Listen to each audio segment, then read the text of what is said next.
तो hello guys, myself Ayujan, I welcome you all to my one and only channel. तो आज हम फिर से वापस लौटे हैं अपनी एक नई वीडियो के साथ और साथ साथ एक नई सीरीज़ के साथ। और वो सीरीज़ क्या है, हम क्लास 12th इंग्लिश के जितने भी चैप्टर्स हैं या फिर पॉइंट्स हैं उन सब के इम्पोर्टेंट क्वेश्चन डिस्कस करेंगे, ठीक है।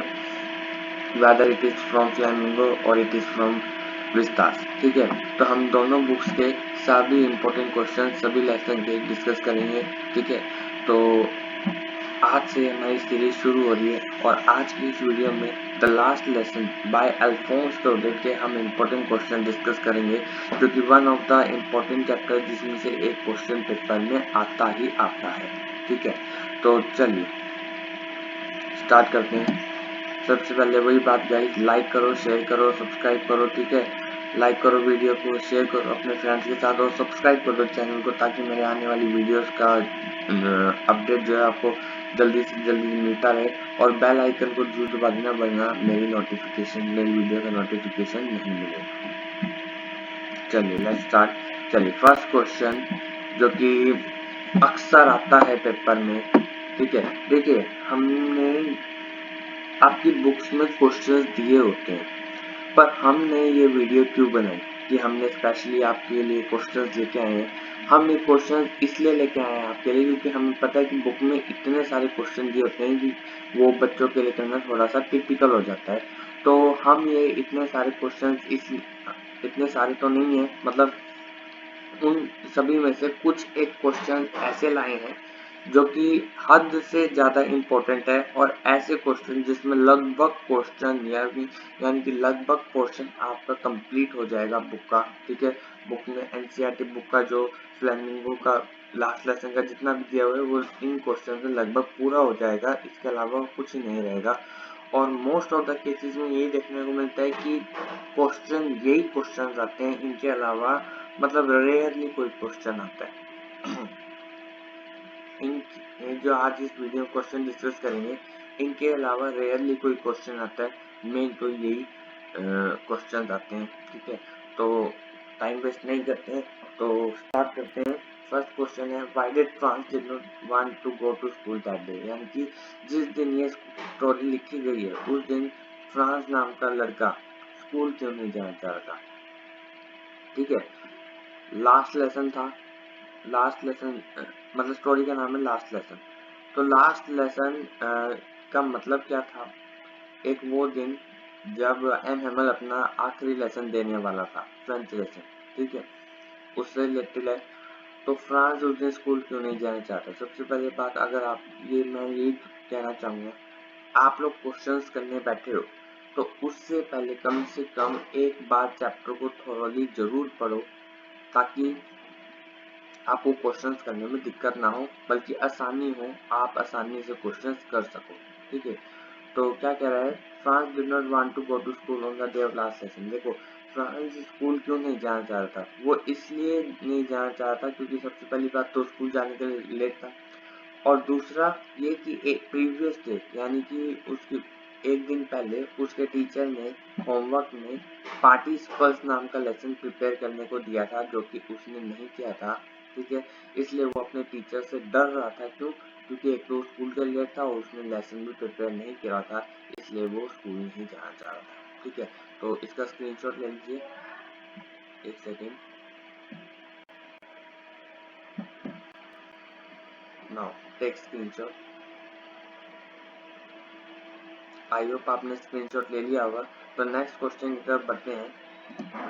नेक्स्ट क्वेश्चन है, what was France expected to prepare for school that day. देखिए, जो मैं आपको क्वेश्चंस और आंसर्स प्रोवाइड कर रहा हूँ, अगर आप ये सेम आंसर्स बोर्ड एग्जाम में लिख के आते हैं तो मेरी गारंटी है आपको अच्छे से अच्छे नंबर मिल जाएंगे किसी भी एक क्वेश्चन में, ठीक है। तो आप एज इट इज आंसर लिख सकते हैं। नेक्स्ट बढ़ते हैं, what was France expected to prepare for school that day. यानी कि फ्रांस से क्या एक्सपेक्ट किया गया था कि जब वो स्कूल जाएगा तो प्रिपेयर करके आएगा। तो उसके टीचर ने, एम हेमल ने, एक दिन पहले अनाउंस किया था कि लेसन पार्टिसिपल नाम का एक लेसन प्रिपेयर करके आना है, और उसने ये भी अनाउंसमेंट करी थी कि वो अगले दिन उस लेसन में से क्वेश्चंस पुट करेगा। पर जो पुअर फ्रांस, यस ये फ्रेज यूज हुआ है यहाँ पे। पुअर फ्रांस यहाँ पे एक फ्रेज है जो कि मतलब फ्रांस के करेक्टर को शो कर रहा है। ठीक है, पुअर फ्रांस यहाँ पे फ्रेज है जो कि फ्रांस के करेक्टर को शो कर रहा है। तो वो पुअर क्यों यूज किया गया, क्योंकि ये फ्रांस के उस करेक्टर को बता रहे हैं जिसके कारण फ्रांस ने पार्टिसिपल्स का पहला अक्षर तक भी नहीं पढ़ा था। ठीक है, फ्रांस को पार्टिसिपल्स का पहला अक्षर तक नहीं पता था जबकि उसके टीचर ने एज अ होमवर्क दिया था। तो इसलिए यहाँ पे poor France as a phrase use किया गया है जो कि फ्रांस के पुअर कैरेक्टर को शो कर रहा है। ठीक है,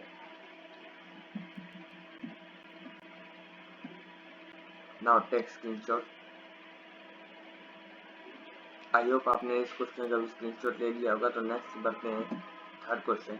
what was unusual about MMS test on the day of last lesson. ये क्वेश्चन कुछ करो ना करो, ये क्वेश्चन तो करना ही है, इस क्वेश्चन को तो छोड़ना नहीं है हम। ठीक है, तो क्वेश्चन में क्या दिया गया है कि एमएमएल लास्ट लेसन वाले दिन पे एमएमएल की ड्रेस में क्या अनयूजुअल था।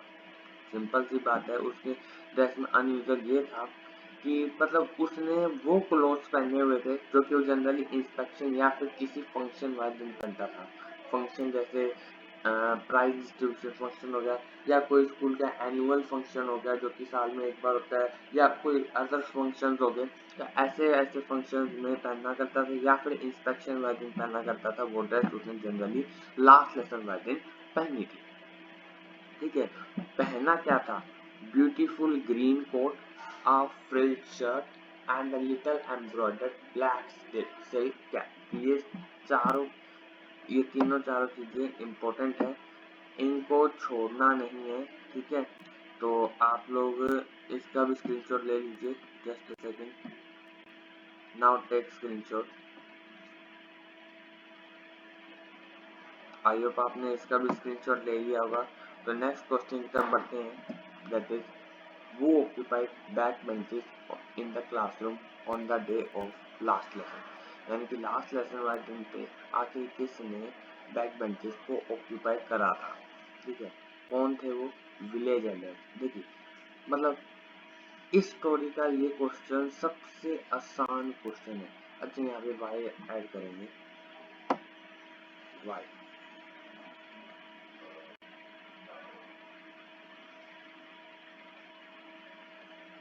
क्योंकि बिना रीजन के ये क्वेश्चन की कोई वैल्यू नहीं है। वाई ऐड करेंगे यहाँ पे, वो occupied back benches in the classroom on the day of last lesson and Y.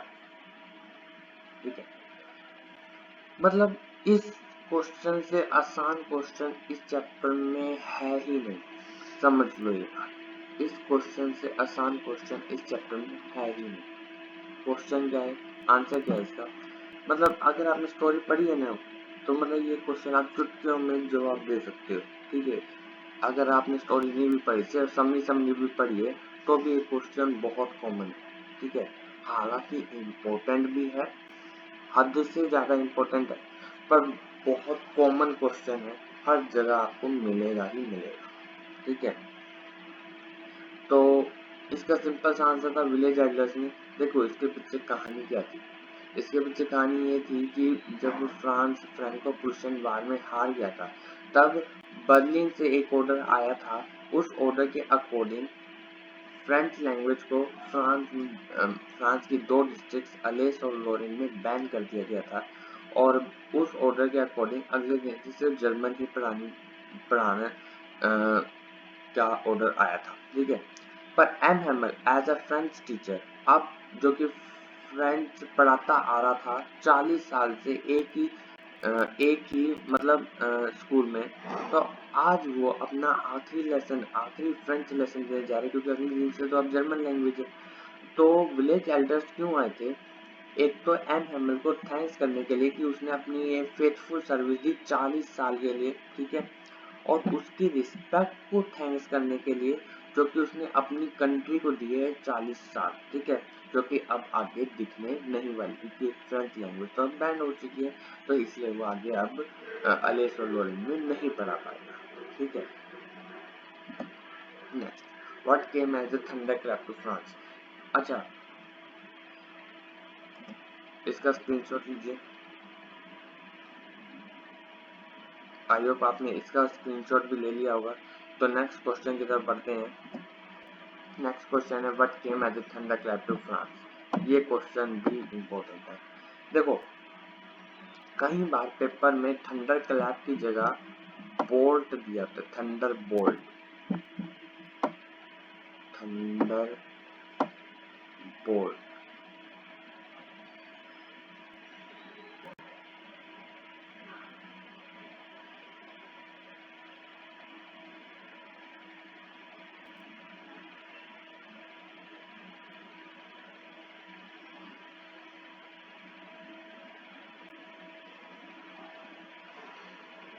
थोड़ा सा एडजस्ट कर लेना, राइटिंग पे ना जाना, ठीक है। थंडर बोल्ट, कई बार क्लैप की जगह बोल्ट दिया होता है, तो आखिर इसका मतलब है क्या। थंडर क्लैप या थंडर बोल्ट दिया होता है, तो आखिर इसका मतलब है क्या। थंडर क्लैप या थंडर बोल्ट का मतलब ये है कि पैरों तले जमीन का खिसक जाना। तो क्वेश्चन में आपसे पूछा क्या गया है, फ्रांस को ऐसी क्या बात पता लगी जिसके कारण उसके पैरों तले जमीन खिसक गई। तो उसमें बस ये बताओगे कि एम हेमल ने एक अनाउंसमेंट करी थी कि ऐसे ऐसे बर्लिन से ऑर्डर आया है जिसके कारण फ्रेंच को बैन कर दिया गया है और अगले दिन से जर्मन में पढ़ाई जाएगी, और ये उनका लास्ट फ्रेंच लेसन है। बस यही उसके लिए थंडर क्लैप हुई थी। उसकी रियलाइजेशन कि वो अब आगे से फ्रेंच लैंग्वेज को नहीं पढ़ पाएगा जो कि उसकी मदर टंग है, उसके लिए थंडर क्लैप की तरह मतलब थंडर क्लैप हुआ फ्रांस को, ठीक है, या फिर थंडर बोल्ट हुआ, ठीक है, कहीं पर पेपर में थंडर बोल्ट दिया होता है। नेक्स्ट क्वेश्चन है, अच्छा इसका स्क्रीनशॉट लीजिए।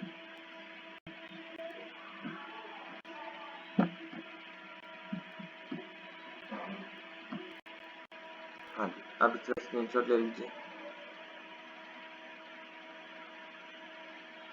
आई होप आपने इस क्वेश्चन का भी स्क्रीनशॉट ले लिया होगा। तो नेक्स्ट क्वेश्चन की तरफ बढ़ते हैं।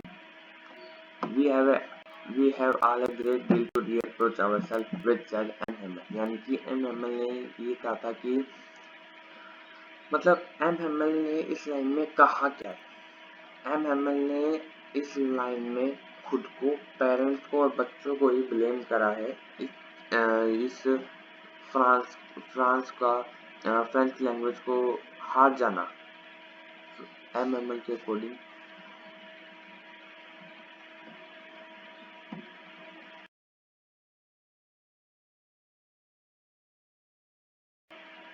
हाँ जी, क्या था कि एम हेमल का क्या मानना था कि फ्रांस अपनी मातृभाषा मदर टंग को क्यों हारा है, because of himself, parents and children. उसने खुद को, पेरेंट्स को और स्टूडेंट्स को ही ब्लेम करा इस सब के लिए। क्यों, उसका कहना था कि आधे से ज्यादा लोग अलेस और लोरेन के ना तो बोल सकते ना ही लिख सकते फ्रेंच लेसन में, ठीक है। और जो पेरेंट्स थे उनके, मतलब जो बच्चों के पेरेंट्स थे, वो क्या प्रेफर करते थे कि उनको काम पे लगा दिया जाए छोटी उम्र में ही, ताकि वो घर के लिए पैसा कमा सके, ठीक है, so that they earn money. हालांकि अंदर चाइल्ड लेबर के अंदर आता है, जो कि मतलब गैर कानूनी होता है, इलीगल होता है, पर उस टाइम में ऐसा कुछ नहीं था चाइल्ड लेबर ये वगैरह। वहां पे इसी को हद से ज्यादा प्रेफरेंस दी जाती थी। यहाँ तक कि एम हेमल बेशक 40 साल से पढ़ा रहा है, पर उसने 40 साल में वो इम्पोर्टेंस अपनी मदर टंग को नहीं दी जो उसे देनी चाहिए थी। क्या मतलब, जब स्कूल टाइम में वक्त उसे फिशिंग करने का मन करता था या फिर किसी और चीज में कोई और काम, कोई और पर्सनल वर्क करने का मन करता था, तो क्या करता था, अपने स्टूडेंट को छुट्टी या हॉलीडे दे दिया करता था, जो कि उसकी टीचिंग प्रोफेशन के खिलाफ था। तो इसलिए एम हेमल ने खुद को भी ब्लेम करा फ्रांस का अपनी मदर टंग खो देने के लिए, ठीक है। तो इस क्वेश्चन का स्क्रीनशॉट लिए, क्वेश्चन इंपॉर्टेंट है। तो आई होप इस क्वेश्चन का भी स्क्रीनशॉट ले लिया होगा आपने। तो नेक्स्ट क्वेश्चन की तरफ बढ़ते हैं। 7th question, what do you mean by linguistic chauvinism? देखो सही बताऊं तो लिंग्विस्टिक चॉविनिज्म शायद ही अब तक पेपर में आया है, ठीक है। हालांकि इम्पोर्टेंट क्वेश्चन है, इसको अभी भी प्रेफरेंस दी जाती है इम्पोर्टेंट, पर ये पेपर में शायद मेरे ख्याल से बहुत रेयर आता है ये पेपर में, ठीक है। तो पर फिर भी इसे इतनी इम्पोर्टेंस क्यों दी जाती है? Because it is of NCERT question, यानी कि एनसीईआरटी का क्वेश्चन है, इसलिए इसको ज़्यादा इसलिए इसको प्रेफरेंस दी जाती है, ठीक है। हालांकि इम्पोर्टेंट क्वेश्चन है पर पेपर में कम आता है, तो हमें छोड़ना नहीं है। तो लिंग्विस्टिक चॉविनिज्म होता क्या है? लिंग्विस्टिक लैंग्वेज को रेफर कर रहा है और चॉविनिज्म किसी भी चीज के लिए अंधा प्यार होना, ठीक है, लिंग्विस्टिक चॉविनिज्म कहलाता है। यानी कि एक पर्सन का अपनी लैंग्वेज के लिए अंधा प्यार होना लिंग्विस्टिक चॉविनिज्म कहला रहा है। देखो ये प्यार इतना ज्यादा होता है कि किसी भी एक बंदे को लगता है कि उसकी लैंग्वेज बाकी सभी लैंग्वेज से सुपीरियर है, ठीक है। एक कोई भी लैंग्वेज बाकी सभी लैंग्वेज से सुपीरियर है, ठीक है। और वही जो ऑर्डर था बर्लिन का, गुड एग्जांपल है। देखो बर्लिन से ऑर्डर आया कि सिर्फ अब जर्मन लैंग्वेज स्कूल में पढ़ाई जाएगी। कहाँ पे? फ्रांस की 2 डिस्ट्रिक्ट अलेस और लोरेन में, जबकि फ्रांस की खुद की भी मदर टंग है फ्रेंच लैंग्वेज, तो वो जर्मन क्यों पढ़े? यही चीज है कि मतलब जर्मन को अपनी लैंग्वेज इतनी प्यारी थी कि वो फ्रांस वालों को भी फोर्स कर रहे थे कि वो भी सिर्फ फ्रेंच लैंग्वेज ही पढ़े, जो कि खिलाफ थी चीज, है ना, जो कि मतलब गलत थी चीज। तो नेक्स्ट क्वेश्चन की तरफ बढ़ते हैं। इस क्वेश्चन का स्क्रीनशॉट ले लीजिए। तो आई होप आपने इसका भी स्क्रीनशॉट ले लिया होगा। तो नेक्स्ट क्वेश्चन की तरफ बढ़ते हैं। 8th question, another important question, what had been put on the bulletin board on that day? यानी कि आखिर बुलेटिन बोर्ड पे क्या लगा हुआ था उस दिन, लास्ट लेसन वाले दिन। तो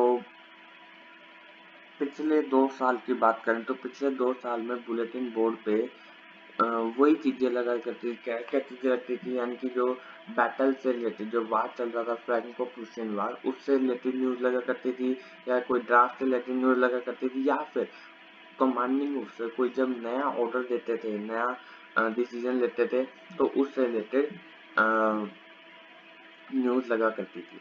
पर उस दिन वहां पे क्या न्यूज लगी? उस दिन वहां पे न्यूज ये लगी कि ऐसा ऐसा बर्लिन से एक ऑर्डर आया है जिसने फ्रेंच लैंग्वेज को बैन करके अब सिर्फ जर्मन लैंग्वेज को पढ़ाने का ऑर्डर दिया है अलेस ऑन लोरेन में। तो इसी के कारण वहां पे क्राउड भी जमा था। और कहीं बार पेपर में ये भी आता है क्वेश्चन कि मतलब बुलेटिन बोर्ड के पास क्राउड क्यों जमा था? तो उसका आंसर ये सेम ही है, बस लास्ट में लाइन जमा हो जाए, लास्ट में लाइन लिख देना कि मतलब क्राउड इसलिए से जमा था क्योंकि मतलब शुरुआत में बस यहाँ पे ऑन दैट डे बस ऐसे बस लाइन ऐड कर देना कि वहां पे क्राउड इसी कारण से जमा था, ठीक है। शुरुआत में या लास्ट में जैसे भी आपको सुटेबल लगे लिख देना, ठीक है।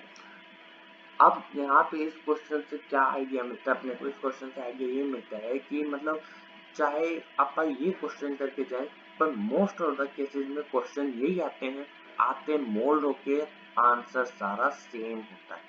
बस दिमाग वहां लगता है कि हम क्वेश्चन पहचान पाते हैं या नहीं पहचान पाते, यही चीज होती है। बाकी आंसर लगभग सबका सेम, ठीक है। तो नेक्स्ट क्वेश्चन की बात करते हैं। देखिए यहाँ से अब लॉन्ग क्वेश्चन शुरू हो रहे हैं। अच्छा इसका स्क्रीनशॉट लीजिए, इतना सा ये हटा दूं, जस्ट अ सेकंड।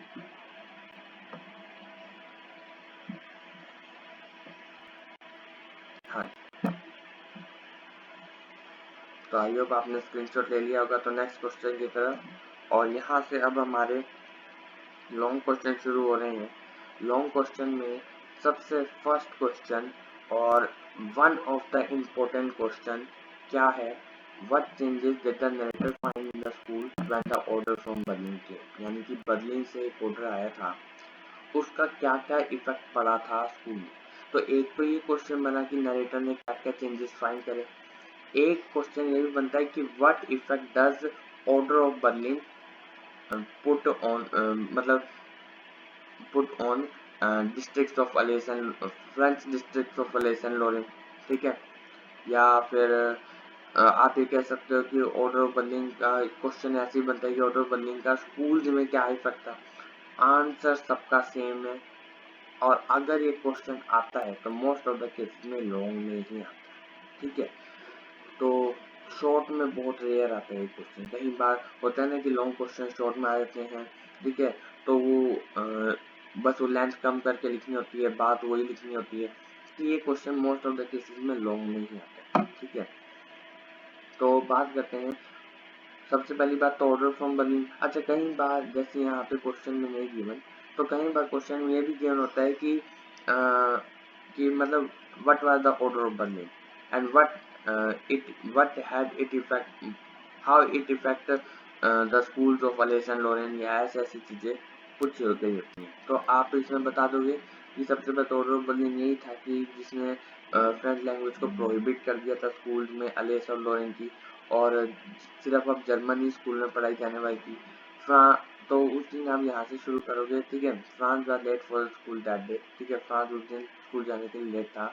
उसने नोटिस करा कि कोई भी हसल और बसल नहीं थी। हसल और बसल क्या होता है, यानी कि कोई भी शोर शराबा नहीं था। Opening and closing of desk, opening and closing of desk यानी कि मतलब जैसे हम दराज खोलते हैं, दराज होता है ना, ड्रॉर्स होते हैं, तो उनको जब खोलते हैं बंद करते हैं तो ऐसे बंद ओपनिंग और क्लोजिंग की कोई आवाज नहीं थी। और जो टीचर्स के जो मतलब आयरन रूलर्स हुआ करते थे, अगर हम उनको टेबल पे मारें तो आपको पता है कि कितनी तेज आवाज होती है, तो वैसी भी कोई आवाज नहीं थी। Everything was very quiet and still, सब कुछ क्वाइट और स्टिल था, शांत था, और ऐसा लग रहा था कि समय रुक गया, ठीक है। Next, he was also surprised as instead of meeting an angry teacher, he was welcomed by kind and polite teacher who was dressed in best clothes। यानी कि मतलब उसने एक ऐसी चीज जिसने उसे बहुत सरप्राइज किया था, वो चीज क्या थी कि वो मतलब एक तो वो स्कूल के लिए लेट था, दूसरा उसने लेसन भी प्रिपेयर नहीं किया था, फिर भी उसने एक एंग्री टीचर को मीट करने की जगह, जो कि हमेशा एंग्री रहता था, वो एक काइंड और पोलाइट टीचर के द्वारा वेलकम किया गया, ठीक है। He was welcome by kind and polite teacher, जो कि बेस्ट क्लोथ्स में ड्रेस था, जो कि अक्सर वो इंस्पेक्शन या फिर वो किसी फंक्शन वाले दिन पहना करता था, ठीक है। तो क्या क्या चीजें थी, a beautiful green coat, frill shirt and an embroidered black silk cap which he wore only on inspection or on the day of any function। वही चीज आ गई। The back benches were occupied by village people who never came to school। यानी कि back benches को village people ने occupy किया था, जो कि मतलब आज तक जिंदगी में स्कूल नहीं आए होंगे, फिर भी वो कभी छोटे होते हुए बचपन में कभी स्कूल नहीं आए होंगे, पर वो बड़े होते हुए भी आज स्कूल आए हैं, ठीक है। ये चीज सरप्राइज अनएक्सपेक्टेड थी फ्रांस के लिए, ठीक है। As they were more concern about the livelihood, यानी कि वो कभी स्कूल नहीं आए क्योंकि वो अपनी लिवलीहुड के लिए बहुत कंसर्न थे, ठीक है। He was further astounded to know that an animal was going to teach his last lesson that day। यानी कि सबसे ज्यादा सरप्राइज उसे कहाँ पे फील हुआ, जब एम ने उसे कहा कि आज वो अपना लास्ट फ्रेंच लेसन पढ़ाने जा रहा है, और ये उनका भी लास्ट ही फ्रेंच लेसन है, ठीक है। तो ये सबसे ज्यादा सरप्राइज वाली बात थी फ्रांस के लिए, ठीक है। तो सबसे पहले इसका स्क्रीनशॉट लेंगे, आई होप इसका स्क्रीनशॉट ले लिया होगा। अच्छा, इसका स्क्रीनशॉट लिया था आपने, कोई ना दोबारा ले लो। आई होप इसका स्क्रीनशॉट ले लिया होगा। इसका आपने ले लिया कोई बात नहीं, दोबारा ले लीजिए। आई होप इसका स्क्रीनशॉट ले लिया होगा। And now take screenshot of this slide. तो आई होप इसका भी स्क्रीनशॉट ले लिया होगा आपने। तो नेक्स्ट क्वेश्चन की तरफ बढ़ते हैं। नेक्स्ट क्वेश्चन वही देखो, पेपर में कहीं ना कहीं करेक्टर स्केच पूछे जाते हैं, ठीक है। हालांकि long question most of the cases में रीजन बेस्ड होते हैं, कंप्लीटली रीजन बेस्ड होते हैं, पर कई बार एक आधा करेक्टर स्केच अड़ ही जाता है पेपर में, ठीक है। और मतलब कुछ करके जाओ करेक्टर स्केच करके जाओ, उस पर्सन के बारे में जितनी भी नॉलेज है वो सब गेन करके जाओ, वो कहीं ना कहीं शॉर्ट क्वेश्चन में भी काम आती है। ठीक है, तो एम हेमल का कैरेक्टर्स, तो इस चैप्टर में तो सिर्फ दो ही कैरेक्टर्स के आते हैं, एम हेमल का और फ्रांस का। तो एम हेमल का कैरेक्टर स्केच में क्या दोगे आप? M Hamel was a teacher at the school in the French district of Alsace and Lorraine. He used to teach the French language that is his mother tongue from the last 40 years. यानी कि M Hamel teacher था French district Alsace और Lorraine की जो French district थी वहाँ पे teacher था। ठीक है, और वो फ्रेंच लैंग्वेज को 40 साल से एक ही स्कूल में पढ़ाता आ रहा था। अपनी प्रोफेशन को वो अपने हार्ट के डीप में से लव करता था, यानी कि और हार्ट की गहराई में से अपनी मदर टंग को रिस्पेक्ट पे किया करता था, और हमेशा स्ट्रिक्ट और पर्टिकुलर था अपने स्टूडेंट्स को नॉलेज देने के लिए। यहाँ पे पीपल स्टूडेंट्स के लिए यूज किया गया है। ठीक है, तो he loved his profession from the core of his heart and had a deep sense of respect for his mother tongue. He was always strict and particular in imparting knowledge to his pupils. ठीक है, next, हैमल was a patriot in the real sense. देखो ये जो para कर रहे हैं ना, third para, इसमें से बहुत क्वेश्चन बनते हैं। पहली बात तो प्रूव दैट हैमल या show that हैमल was a patriot in the real sense. ठीक है ऐसे, ठीक है, और एक क्वेश्चन यही बनता है कि मतलब हैमल अपनी कंट्री के लिए कैसे रिस्पेक्ट शो करता था। तो वो लास्ट प्रीवियस वाला पैरा, जो सेकंड पैरा था, ये वाला पैरा इसमें से आ जाएगा। नेक्स्ट ये आ जाएगा। ठीक है, मतलब उसने पेरेंट्स को, चिल्ड्रन को और खुद को ही ब्लेम करा था अपनी मदर टंग को अटेंशन पे करने ना करने के लिए। ठीक है, नेक्स्ट जो पैरा है, ये पैरा मैंने शॉर्ट क्वेश्चन में ऐड नहीं किया, बल्कि इसमें से जो बहुत इंपॉर्टेंट क्वेश्चन बनता होता है कि उसने अपनी लास्ट में, लेसन के लास्ट में उसने ब्लैक बोर्ड पे क्या लिखा था। उसने लेसन के लास्ट में ब्लैक बोर्ड पे लिखा था वाइड ले फ्रांस, विच मीन्स लॉन्ग ले फ्रांस। ये क्वेश्चन मतलब 2 नंबर में बहुत इंपॉर्टेंट है। मैंने शॉर्ट में क्यों नहीं ऐड करा, क्योंकि मेरे को था, क्योंकि आपको दिखाना चाह रहा था कि मतलब अगर आप करेक्टर स्केच करके जाते हो तो आप कितने सारे क्वेश्चन उसमें से कर सकते हो। तो करेक्टर स्केच करा है एमएमएल का, तो ये चीज़ वाइल्ड ले फ्रांस आपने यहाँ पे पढ़ी, और हो सकता है शॉर्ट में आपको ये शॉर्ट क्वेश्चन में ये चीज़ आपको काम आ जाए। ठीक है, तो लास्ट में आप देख सकते हो really he had a great love for his country. तो इसका स्क्रीनशॉट लेंगे, ये इंपॉर्टेंट क्वेश्चन है।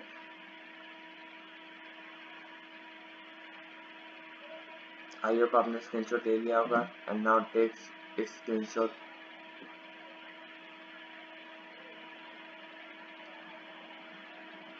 तो चलिए आगे की तरफ बढ़ते हैं। Last question and character sketch of France.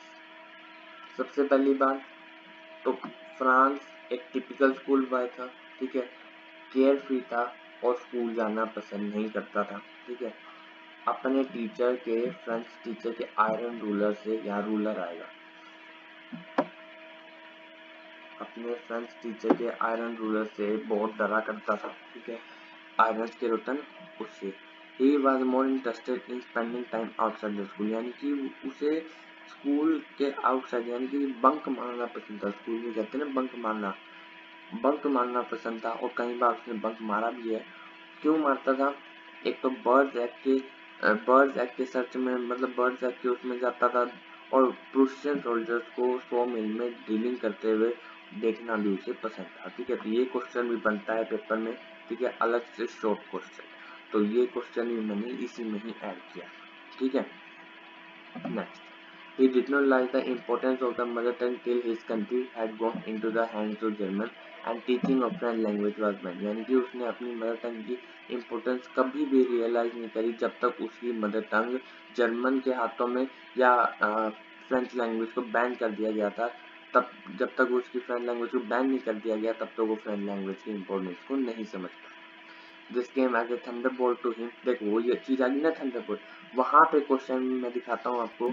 वहां पे क्वेश्चन में कहा गया क्वेश्चन, हाँ ये रहा, यहाँ पे थंडर क्लैप का यूज किया गया था, और मैंने आपको बताया था यहाँ थंडरबोल्ट दिया होता है। तो वही चीज बस इसमें आई हुई है।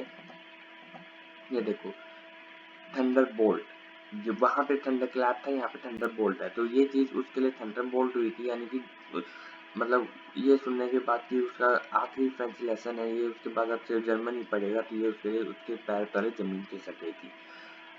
आखिरी दिन पे, लास्ट लेसन वाले दिन पे वो एवरीथिंग देख के सरप्राइज हुआ था कि विलेज एल्डर्स देश ने लास्ट बेंचेस ऑक्यूपाई करे हुए हैं, और एम हेमल को स्ट्रिक्ट नहीं फाउंड करा था उसने। Did not found M Hamel, यहाँ पे स्ट्रिक्ट आएगा, ठीक है, strict, did not found M Hamel strict.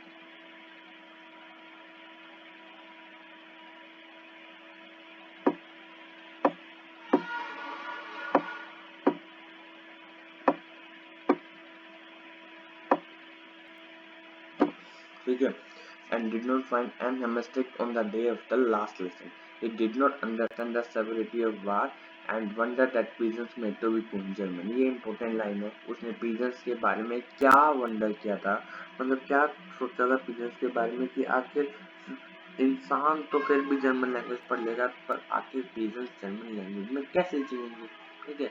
हालांकि मतलब थोड़ी सी फनी सी बात है, यानी कि मतलब peasants तो अब यार लैंग्वेज पे तो डिपेंड करते नहीं है, वो उनका जीना मरना लैंग्वेज पे तो डिपेंड है नहीं, ह्यूमन लैंग्वेज पे, तो वो कैसे जिएंगे। तो वो ये थोड़ा सा ह्यूमरस था, ठीक है।